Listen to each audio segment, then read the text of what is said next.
Mentoring 101. Mentoring has been around since, well, mentor, a wise and trusted counselor who was assigned the responsibility to raise and counsel Odysseus' son, Telemachus, while Odysseus went off to fight in the Trojan War, as told in Homer's Odyssey, written in the 8th century BC. So it's not some new 21st century buzzword. For centuries, parents sent their children off to live with an artisan or craftsman, often for several years to learn a trade. The artisan, or mentor, was compensated with free labor. In return, he taught the youngster, his student, the skills needed to earn a living and become a good citizen of the world. The artisan additionally provided counsel, advice, and one-on-one mentoring while the youngster was living under his roof, and afterward. It may not have been called mentoring back then, but that's what it was. Child labor laws don't allow for such things today. It's been replaced by parent, or parents, and teacher who is responsible for educating and mentoring, if time permits, 25 urchins every day who each require different degrees of attention and instruction. One-on-one mentoring outside the home is becoming a thing of history. Mentoring is as important today as it was in the past. It's an essential part of learning and becoming a good citizen of the world. It's the artisans, us, sharing our wisdom, understanding, and skills with the student, you. The roles may have changed, but the purpose remains the same. For adults, receiving advice and counsel, or learning, honing a new skill or quality to add to their resume, increasing their self-worth and earning potential to support them and their family. For youngsters, acquiring the needed knowledge, wisdom, and guidance to help them establish and develop their moral compass, defining the many values and principles that will guide them through life. It's pretty important stuff. While the previous section focused on being a good person, Mentoring 101 focuses on being a good mentor, though you can't effectively be the latter per se without the former. Quote, mentoring doesn't have an age requirement. Anyone, young or old, can be a good mentor. Unquote. I started mentoring boys when I was 15 and a half at that city sports complex and ice arena. They were mostly 10 to 13 years old. I didn't know I was mentoring them at the time, but that's what I was doing. I wasn't just helping them with equipment or getting them on and off the ice or doing chores. I was listening to stories about their lives and experiences and providing advice and wisdom in return, as limited as it may have been at that age. Me, a wise man, not yet 16 years old, but most of them listened to me and followed my advice, and offered feedback resulting in more conversation. That's when I realized what I was saying to them was important, so I started choosing my words more carefully. I didn't want to mislead or misinform. Surrounding myself with good mentors helped me to improve my skills and do more to help guide these kids. It turned into something I really enjoyed, helping others. Anyone could be a mentor, a good mentor. Parents and grandparents will, of course, mentor their children and grandchildren. That's expected of them, and trustfully, they are up for the task. If not, hopefully they are wise enough to seek out good mentors for their youngsters, so they can set their moral compass on the right path before evolving into butterflies. Many teachers are good mentors, especially those who have had the opportunity to hone their skills over many years. Coaches, instructors, and counselors, who may be almost any age, can be good mentors. But teenagers can be mentors as well, to a friend or maybe a younger neighbor or relative, or even a local sports program with rambunctious young urchins, utilizing the skills they have learned from their own mentors. All it takes is the desire to help others and the commitment to always be there and to always do the right thing, to never disappoint. Quote, Good mentors lead by example. It's a demanding responsibility. Never forget that." Unquote. This can't be stressed firmly enough. Mentoring is demanding. You can't be a good mentor with a half-hearted effort. There are people counting on you to do the right thing and to provide the guidance they need to succeed. Words alone won't make you a good mentor, because actions speak louder than words. Much of the mentoring I did over the years was done without moving my lips. People observed my work ethic or the way I talked or treated others, and they would try to emulate that characteristic. Or they learned through watching redundancy, by being consistent and doing things the right way all the time. My students, especially my young hockey players, would get it and sometimes subliminally, doing or saying things that imitated something I had passed on to them without them even knowing. As long as they got the message, it didn't matter how it was conveyed. Over the course of my packaging career, I was out on the production floor every day observing, doing time studies, and looking for ways to make things better. When I saw a bottleneck or a problem, I would loosen my tie, roll up my sleeves, and get into it. Occasionally, I'd spend several hours or a whole day out there sweating alongside these workers.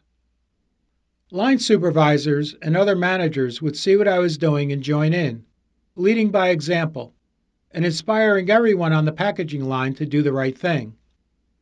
The next week, I would see those same line supervisors pitching in when things got crazy. I taught them something new without moving my lips. In those 30 years, I never asked any worker to do something I hadn't tried to do myself. Driving back from a distant weekend road trip, I had 3 boys, 11 and 12-year-olds, and 2 coaches with me in my van. I stopped at a rest area so the youngsters could relieve themselves. When we got back to the van, one of the boys asked what the funny smell was. My coaches, my good friends, who had waited in the van, decided to light up a joint and smoke it before we returned. It wasn't what you would call setting a good example. I was enraged, but couldn't say anything with the kids listening. One of the boys grew up in the city, and I know he knew, but the other 2 were still young, innocent kids. I was disappointed with my friends and laid into them later. I've never touched an illegal drug, as it may have contributed to my older brother's car accident causing his death. But that didn't matter. Even if I did partake, I could never expose that part of my life to an impressionable youngster. To be a good mentor, you must lead by example, even to the point that it hurts. You will have to make sacrifices. It's a demanding responsibility, especially when dealing with youngsters. Most good mentors are good role models, and I never wanted anything to damage that trust I built with my students. They all counted on me to always do the right thing. Quote, "Every event in life can become a teaching moment. Don't squander the opportunity. Teach people to fish." Unquote. There is only so much a person can learn through words by reading a book or now browsing the internet. You can absorb quite a bit when reading, but it doesn't click until you can visualize what you have read. YouTube videos are a tad better, but how many times have you yelled into the screen, "But wait, how did you just open that with the thingamajig?" When you're completing a task, if you're not showing it to someone else, you're wasting an opportunity to teach people to fish. When I was working with young hockey players, I didn't just tape their sticks for them. I showed them how I taped their sticks properly, so they could do it themselves the next time, or maybe after 1 or 2 more lessons, with my guidance. It was the same for using a stone to remove a debilitating burr from a skate blade, a skill that could come in handy if I wasn't around. Even the simple task of tearing tape, which many youngsters had a problem with, became a lesson. I wanted them all to be skilled in everything I did so they could teach others someday. That's what good mentors do. On a drive up the New York State Thruway to a youth hockey game, An 8-track tape that I had loaded in the dashboard player stopped working. When I pulled it out, a bunch of tape unraveled behind it as the tape had snapped and unwound. The 12-year-old in the car with me asked, "How does an 8-track work?" I started to explain with words, but could see that deer in headlights look in his eyes. I pulled the car onto the shoulder and proceeded to pop the back off a working 8-track to demonstrate how the tape was constantly pulled from the inner part of the tape reel and redeposited onto the outer part of the reel. For those not around in the 70s, 8-tracks were a continuous loop. They never stopped playing unless the tape snapped. When I was certain the youngster understood, I reassembled the teaching tape and loaded it into the dash player. We had music again, and the boy learned something new that day. Never squander the opportunity to teach someone something, anything. Over the years, coworkers have accused me of providing long answers. I stand guilty as charged. When a coworker would come to ask me a question or ask how to do something, I had two choices: answer the question or do it for them, the short answer. I could feed them. Or I could show them how to get the answer or do it themselves, the long answer. I could teach them to fish. I almost always opt for the long answer. You feel good knowing you helped someone to do their job better. The coworker learned something new that day. A win-win. The next time your youngster asks you a who, what, when, where, why, or how question, instead of simply responding, put down what you are doing and find the answer together, even if you already know the answer. Teach them to teach themselves.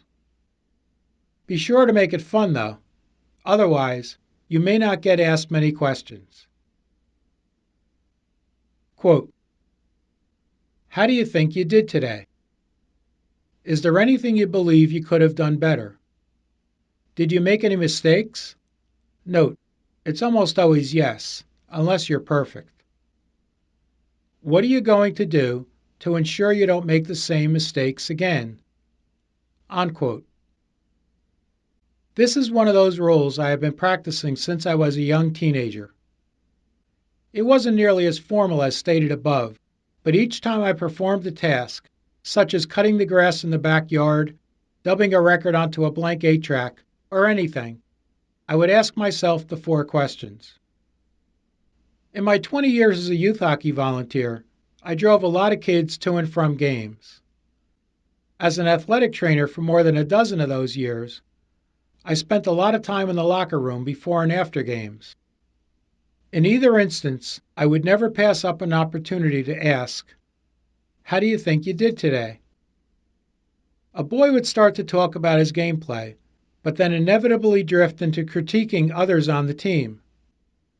I would stop the conversation there and explain, "I'm not asking how the team did today. I'm asking how you think you did today." That forces a person to self-reflect rather than share or deflect blame onto others. I would follow with the other questions. Is there anything you believe you could have done better? This is where self-correction comes into play. Unless you're perfect, and some people try to convince themselves they are, there is always a little room for improvement. The path to perfection is through incremental improvement, trying to get better each time you do something. That's why I never hand out 10s on survey questions. I would follow that up with, "Did you make any mistakes?" The answer is almost always yes. A person must first admit they made a mistake and take the responsibility before they can work to correct it. If you don't think you made any mistakes, nothing will ever get better. And finally, what are you going to do to ensure you don't make the same mistakes again? This ties the self-reflecting and self-correcting together. One without the other is a wasted effort. A teacher, manager, instructor, or coach can observe and tell someone what they're doing wrong, and maybe even offer solutions. But it's not until you identify your own shortcomings and choose to correct them that it will become embedded in your own consciousness. The teacher or coach won't always be there to critique your performance. That's why good mentors teach a person to fish, so they can do these things for themselves with or without guidance. The 4 questions can be applied to anything you do and taught to anyone you mentor. Maybe you didn't do so well on a test because you focused on the wrong topics or didn't get enough sleep. Or you felt sluggish during a game after eating a double cheeseburger and large fries 15 minutes before it started.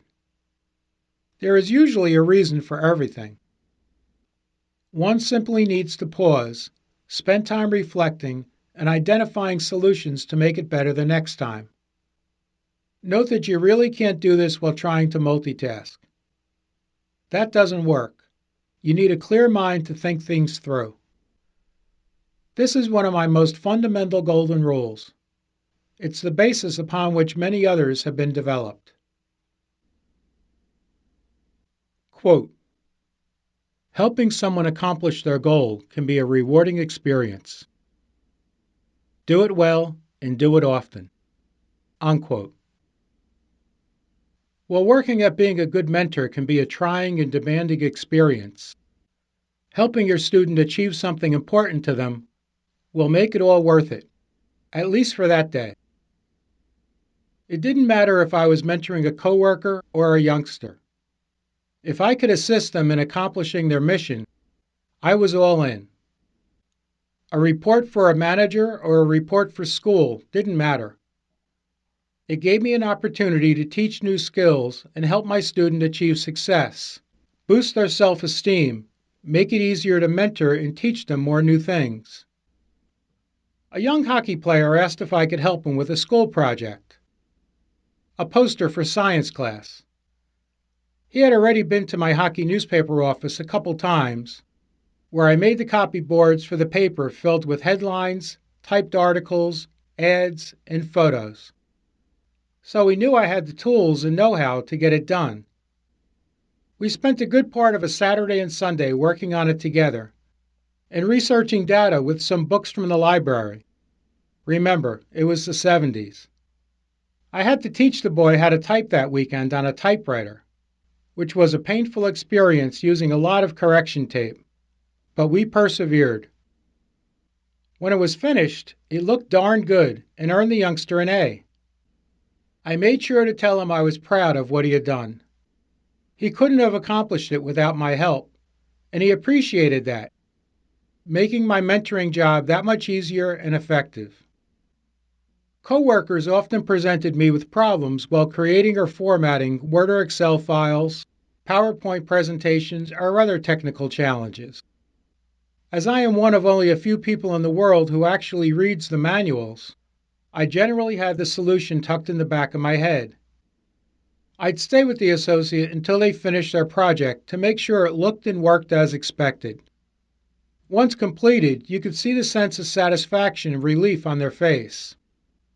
It always included a sincere thank you, but I didn't need it. I already had a warm glow knowing that I helped and taught a friend something new that day.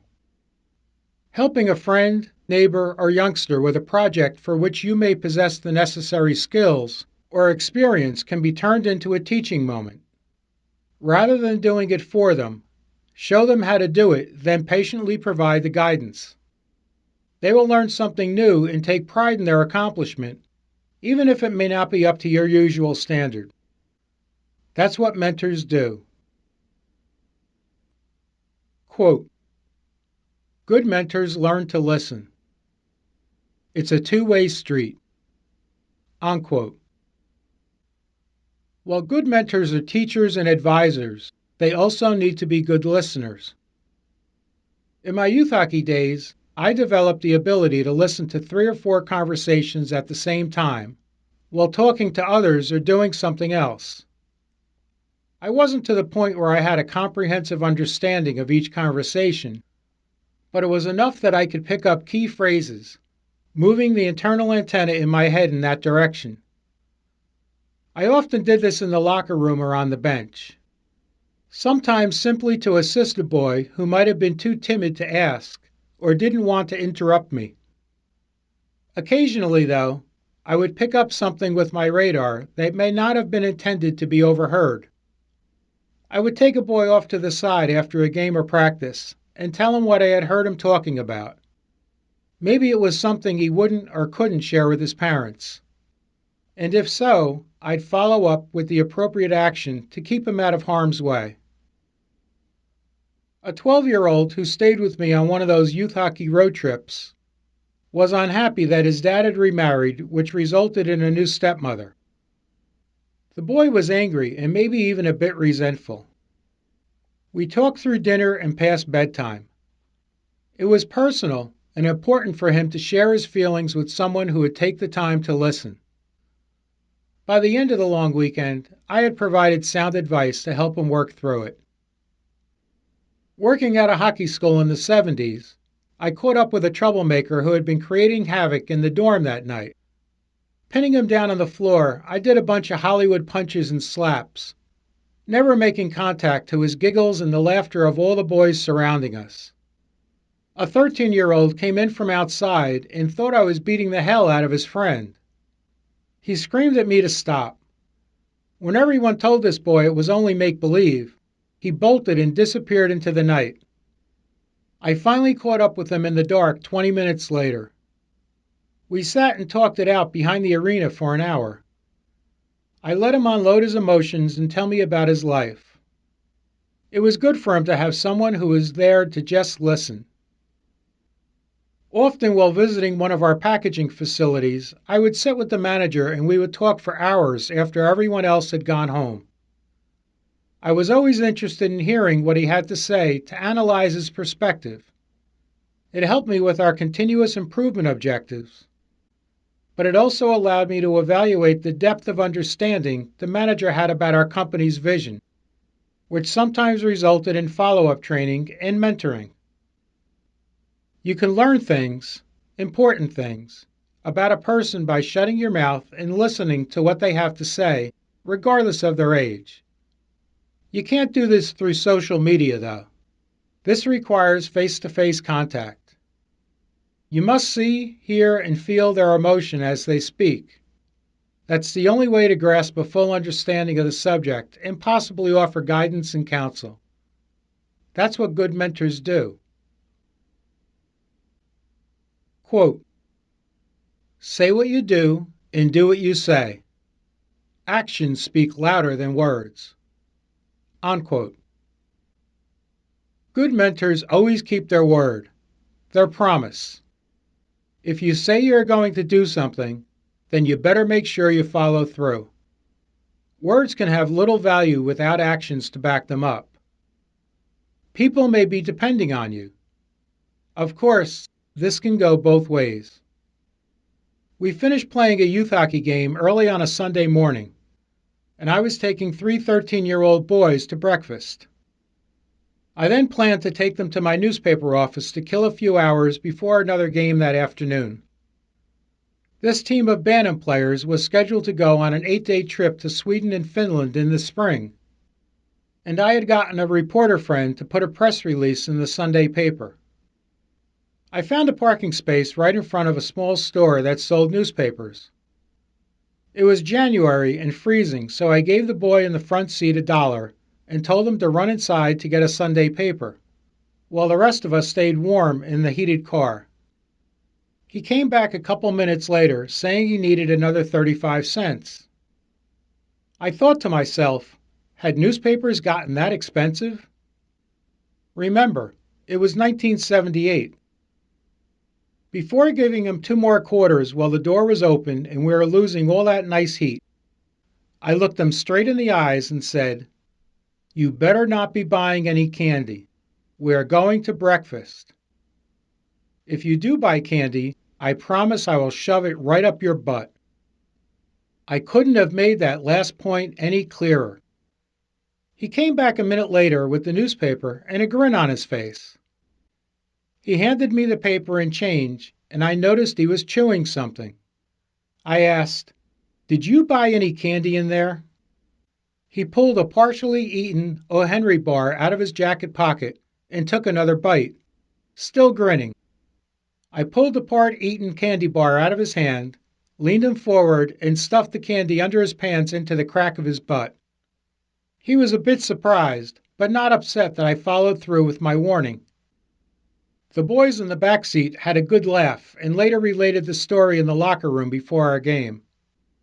I always keep my promises.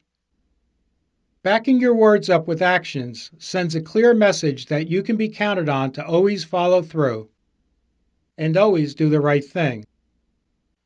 It's important to stay firm and do what you say you're going to do. Provide clear guidelines and expectations.